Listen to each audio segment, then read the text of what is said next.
আজকের এই দিনটি আমার জন্য অনেক বেশি স্পেশাল। এই দিনে আমার কোলে আমার ছোট্ট রাজপুত্রটি এসেছে। দেখতে দেখতে আমার ছোট্ট রাজপুত্রটি ২ বছর পূর্ণ হয়ে গেল আজকে। এই দিনে পৃথিবীর সবচেয়ে মূল্যবান সম্পদ আল্লাহ আমার হাতে উপহার দিয়েছে। মা হওয়ার মতো অনুভূতি এই পৃথিবীতে অন্য কোনো একটাও অনেক নাই। কারণবশত আর অনেক ব্যস্ততার কারণেও অনেক কাছের মানুষ আসতে পারেনি। সেজন্য কি আর আমি আমার ছেলের জন্মদিনের এই ছোট্ট আয়োজনটি করব না? এটা তো হতেই পারে না। আজকের দিনটি শুধু আমার আর আমার ছেলের। যাই হোক, ঘর সাজানোর জন্য সবাই অনেক ব্যস্ত হয়ে পড়েছে। আপনাদের ভাইয়া, আমার বড় আপু আর আমার আম্মু সবাই মিলে বেলুন ফুলাচ্ছিল। আর আমি সবাইকে ভিডিও করছিলাম। তো বেলুন ফুলাতে ফুলাতে একদম হাঁপিয়ে যাচ্ছিল। অন্য পাশে আমি রান্না বান্নার কাজগুলো সেরে নিচ্ছিলাম। আমি আজকে কাবাব তৈরি করব আর সেজন্য ছোলার ডাল নিয়েছি। ছোলার ডালটা কিন্তু আমি ১ ঘন্টা পানিতে ভিজিয়ে রেখেছিলাম, না হলে কিন্তু আবার সেদ্ধ হবে না। মুরগির মাংসগুলো আমি কিমা করে নিয়েছি, একদম মিহি করতে অনেক সুবিধা হবে। আর সাথে আমি পেঁয়াজ বেরেস্তাও করে নিয়েছিলাম। এই পাশে আমি মোরগ পোলা রান্না করার জন্য মাংসগুলো কষিয়ে নিব, সেজন্য পেঁয়াজ আর তেল মশলা দিয়ে ভেজে নিচ্ছি। পাশে ফ্রিজ থেকে মাংসগুলো বের করে ভিজিয়ে রেখেছিলাম। প্রতিটা মাংস কি সুন্দর করে খুলে গিয়েছে। আর এটা কিন্তু ব্রয়লার মুরগি না, ব্রয়লার মুরগি দিয়ে কিন্তু মোরগ পোলা তেমন একটা মজা হয় না। এখানে আমি পেঁয়াজগুলো ভেজে নিচ্ছিলাম, তার মধ্যে কিশমিশ বাটা আর বাদাম বাটা দিয়ে দিয়েছি। মোরগ পোলাও বা রোস্ট যে কোনোটাই হোক না কেন, বাদাম বাটা না দিলে কিন্তু একদম মজাই লাগে না। কিন্তু আমি খুব সুন্দর করে কষিয়ে এখন আমি মাংসগুলো দিয়ে দিব। আর হ্যাঁ, মোরগ পোলার মাংসগুলো কিন্তু ভেজে নিতে হয় না, ভেজে না নিলেও খুব ভালো লাগে।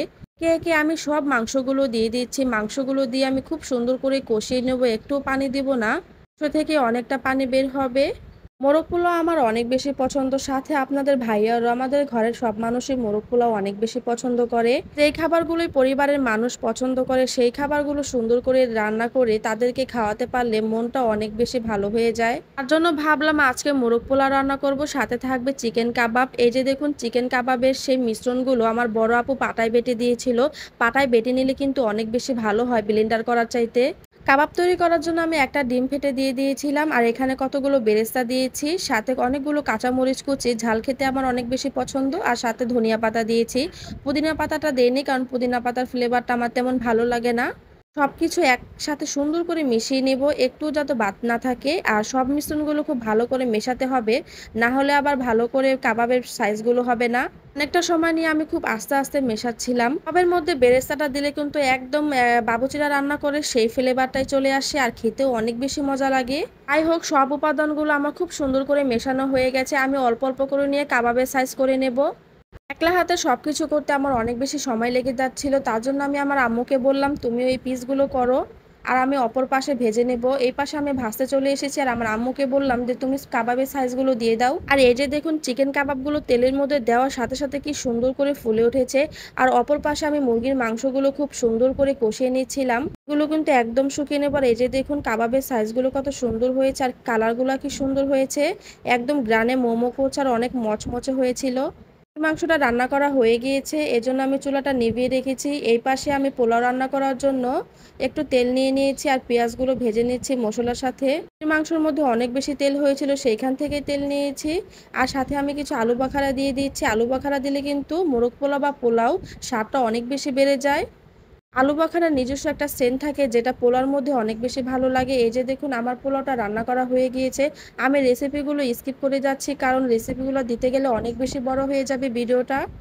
পোলাও রান্না প্রায় হয়ে গিয়েছে। পোলাও রান্না হয়ে যাওয়ার পরে মাংসগুলো আমি খুব সুন্দর করে দিয়ে একটু দমে রেখে দেব, তারপর ঠিক হয়ে যাবে। আজকের মোরগ পোলাও রান্নাটা কিন্তু অনেক বেশি ভালো হয়েছিল, সবাই অনেক বেশি প্রশংসা করেছিল। যাই হোক, এইখানে আমি অনেকগুলো সালাদ কেটে নিয়েছি, কারণ মানুষ একটু বেশি, সালাদের পরিমাণটা একটু বেশিই লাগবে। বল ভরে আমি সালাদ কেটে নিয়েছি। আর এই যে দেখুন, কাবাবগুলো কি সুন্দর লাগছে দেখতে, আমার তো এখনই খেতে ইচ্ছে করছিল। আমরা চলে এসেছিলাম কেক কাটার জন্য। আমি আজকে একটু শাড়ি পরেছিলাম, একদম সিম্পল একটা সুতির শাড়ি পরেছি। প্রচন্ড পরিমাণ গরম ছিল, শাড়ি পরে একদম থাকাই যাচ্ছিল না, অনেক কষ্ট হচ্ছিল, তাও পরেছিলাম। রান্নায় এত ব্যস্ত ছিলাম যে নিজে রেডি হওয়ার সময় পাচ্ছিলাম না, তাও আপনাদের ভাইয়া বললো একটু শাড়ি পরো। আর এদিকে সবাইকে খাবার বেড়ে দিচ্ছিলাম। যাই হোক, কে কি বললো কে কি না বললো সেটা দেখার বিষয় না। আমার ছেলের জন্মদিন, আর আমার ছেলে আমার কাছে সবচেয়ে বেশি ইম্পর্টেন্ট। আমার ছেলের খুশিটাই আমার কাছে সবচেয়ে বেশি। যেই মানুষগুলো পেছনে বলবে সেই মানুষগুলো কিন্তু আমার ছেলের আনন্দ খুশিতে কোনো আসে যায় না। ছেলের আনন্দ খুশি কিন্তু আমাকেই দেখতে হবে। লোকে শুধু বলেই যাবে কিন্তু সেইগুলোর খেয়াল কিন্তু কেউ রাখবে না। যাই হোক, কেক কাটার পরে আমরা সবাই খেতে বসে পড়েছিলাম। আজকের ভিডিওটা এ পর্যন্তই। সবাই ভালো থাকবেন, সুস্থ থাকবেন। আল্লাহ হাফেজ।